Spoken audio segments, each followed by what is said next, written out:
Law of constant या definite proportion देखो यहाँ पर सबसे पहले तो हमारे पास में जब भी किसी कंपाउंड की फॉर्मेशन होती है, जैसे कि हम यहाँ पर एक एग्जांपल लें वाटर का, तो कंपाउंड की फॉर्मेशन में जब एलिमेंट्स एक दूसरे के साथ में कंबाइन करते हैं तो वो एटॉमिक मास की रेशो में कंबाइन करते हैं। कैसे? एटॉमिक मास जो है, एटॉमिक मास के टर्म्स में यहाँ पर ये कंबाइन करेंगे 2:16, है ना। एटॉमिक मास जो है यहाँ पर हाइड्रोजन का 2 हुआ, ऑक्सीजन का 16 हुआ, ये 1:8 की रेशो में यहाँ पर कंबाइन कर रहा है वाटर को बनाने के लिए। तो एक डेफिनेट प्रोपोर्शन में हमेशा हाइड्रोजन और ऑक्सीजन आपस में कंबाइन करेंगे, चाहे हम वाटर को कहीं से भी ले लें। वाटर की कंपोजिशन में हाइड्रोजन और ऑक्सीजन के एलिमेंट की जो रेशो है वो हमेशा 1:8 ही रहेगी। जैसे एक और एग्जांपल देखो, कार्बन डाइऑक्साइड। कार्बन डाइऑक्साइड के अंदर हमने यहाँ पर कार्बन और ऑक्सीजन की रेशो देखी, कार्बन और ऑक्सीजन यहाँ पर 12:32 की रेशो में कंबाइन कर रहा है। इसका मतलब यहाँ पर इसको सिंप्लीफाई करो, ये 3:8 की रेशो में कंबाइन कर रहा है। 3:8 की रेशो में, यानी कि हमेशा कार्बन डाइऑक्साइड के अंदर जब कार्बन और ऑक्सीजन एटॉमिक मास के टर्म्स में कंबाइन करेंगे तो 3:8 की ही रेशो में कंबाइन करेंगे। एक कंपाउंड में एलिमेंट्स हमेशा फिक्स्ड रेशो के अंदर ही कंबाइन करते हैं। समझ में आई बात?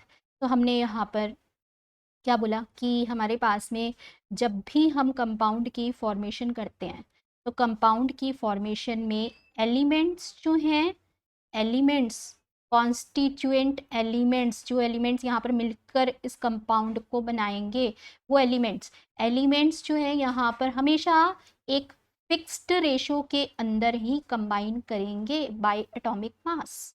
ठीक है, elements combine together, elements combine together in a fixed ratio, combine together in a fixed ratio by mass।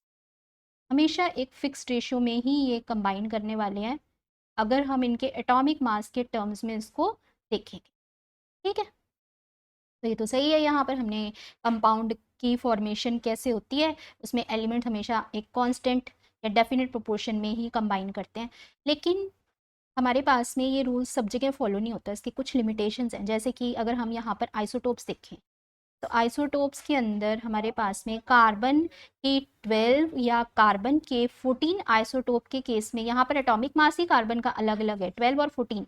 ठीक है, तो जब एटॉमिक मास अलग आएगा तो यहाँ पे रेशो भी एलिमेंट्स की अलग आएगी, जिस रेशो में वो यहाँ पर कंबाइन करेंगे कोई भी कंपाउंड बनाने के लिए। तो सिर्फ आइसोटोप्स के केस में यहाँ पर हमने क्या बोला कि इस लॉ को हम यहाँ पर एप्लीकेबल नहीं कर सकते, अप्लाई नहीं कर सकते। ये क्या बना यहाँ पर, इसकी पहली लिमिटेशन बनी। ठीक है, फर्स्ट लिमिटेशन। दूसरी लिमिटेशन है कि अगर हम कुछ फंक्शनल आइसोमर्स देखें, जैसे कि एक एग्जांपल में हमने अल्कोहल लिया C2H5OH, और एक एग्जांपल इसका फंक्शनल आइसोमर का ईथर होता है। ठीक है, CH3O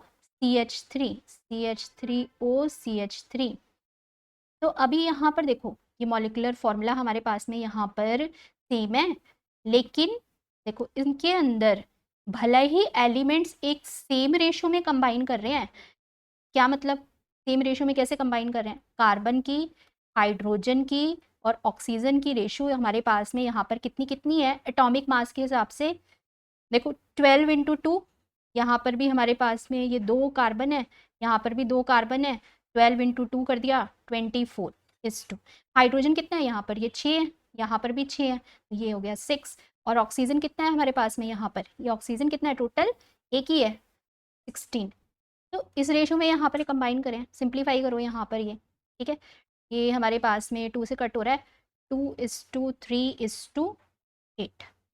तो बाय मास जो है यहाँ पर ये हमारे पास में किस रेशो के अंदर कंबाइन करा? यहाँ पर 12:3:8। तो एलिमेंट्स यहाँ पर सेम रेशो में कंबाइन कर रहे हैं, लेकिन कंपाउंड डिफरेंट हो सकते हैं। बात समझ में आई? हमने अभी तक एक कंपाउंड में बोला था कि एलिमेंट्स हमेशा एक फिक्स्ड रेशो में कंबाइन करते हैं। इसकी एक बिल्कुल एनालॉगी मान के चलो कि बिल्कुल इसका जस्ट हम रिवर्स बोल रहे हैं अभी कि यहाँ पर कंपाउंड तो अलग अलग हैं। ठीक है, कंपाउंड तो अलग अलग हैं जिनका मॉलिक्यूलर फॉर्मूला सेम है। कंपाउंड तो अलग अलग है, ये अल्कोहल है, ये ईथर है, फंक्शनल आइसोमर्स हैं, इनका मॉलिक्यूलर फॉर्मूला सेम है, जिस रेशियो में ये कंबाइन कर रहे हैं बाय मास वो हमारे पास में सेम है, लेकिन यहाँ पर हमारे पास में ये दोनों ही कंपाउंड्स क्या हैं, यहाँ पर अलग हैं। ठीक है, लिमिटेशन समझ में आ गई यहाँ पर, तो ये हो गई यहाँ पर इसकी सेकंड लिमिटेशन। अभी इसका एक क्वेश्चन यहाँ पर बनाते हैं, लॉ ऑफ कांस्टेंट या डेफिनेट प्रोपोर्शन का। तो हम यहाँ पर इस क्वेश्चन के अंदर देखें अगर, तो 6.488 ग्राम ऑफ लेड जो है वो कंबाइन कर रहा है 1.002 ग्राम ऑफ ऑक्सीजन के साथ में। ठीक है, इसने यहाँ पर क्या बनाया, PbO2 बनाया।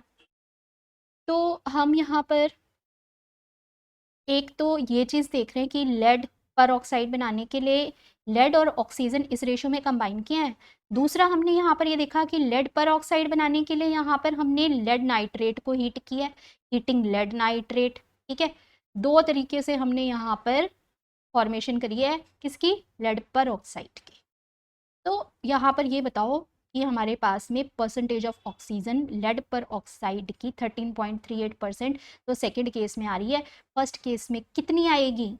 तो इसने अगर हमारे को सेकंड केस के अंदर 13.38% दे रखी है, तो पहले केस के अंदर परसेंटेज ही निकाल लो बस, समझ के कुछ नहीं करना। यहाँ पर क्वेश्चन में हमें सेकेंड एक्सपेरिमेंट के लिए लेड पर ऑक्साइड की 13.38% दे रखी है। लेड पर ऑक्साइड कब बन रहा है, जब हम लेड नाइट्रेट को हीट कर रहे हैं, तो 13.38% वहाँ पर वो बन रहा है।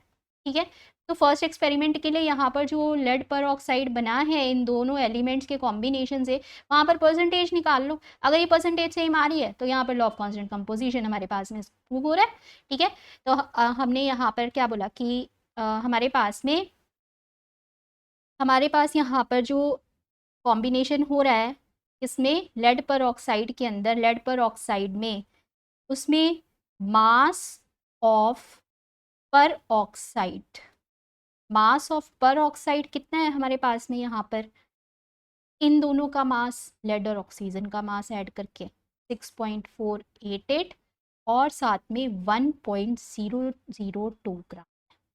ठीक है, ये है हमारे पास में यहाँ पर मास ऑफ पर ऑक्साइड।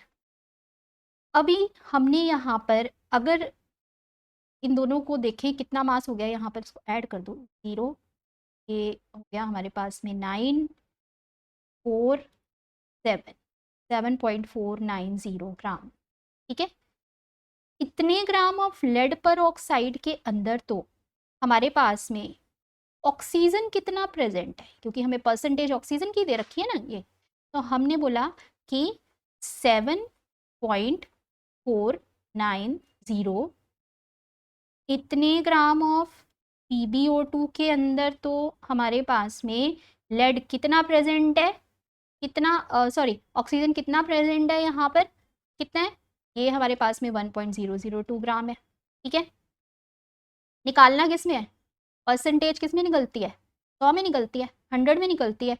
तो हमने यहाँ पर 100 के अंदर 100 ग्राम के अंदर इसकी परसेंटेज निकाल लेनी है। ठीक है, 100 ग्राम के अंदर कितनी हो जाएगी, ये हो गया हमारे पास में यहाँ पर 1.002 डिवाइडेड बाय 7.490 इंटू 100। ठीक है, यहाँ पर ये जो आ रही है वैल्यू को सॉल्व करके ये भी 13.38 आ रही है। ठीक है, अब क्या पता चला हमें इससे कि यहाँ पर जो है हमारे पास में देखो, ये जो हमारे पास में यहाँ पर वैल्यू आ रही है 13.38 और यहाँ पर भी हमारे पास में ये वैल्यू आ रही है 13.38, दूसरे एक्सपेरिमेंट के लिए दोनों सेम है यहाँ पर ये वैल्यूज, तो लॉ ऑफ कांस्टेंट प्रोपोर्शन हमारे पास में यहाँ पर प्रूव हो रहा है। ठीक है, ये था हमारे पास में यहाँ पर आज का लॉ ऑफ कांस्टेंट प्रोपोर्शन।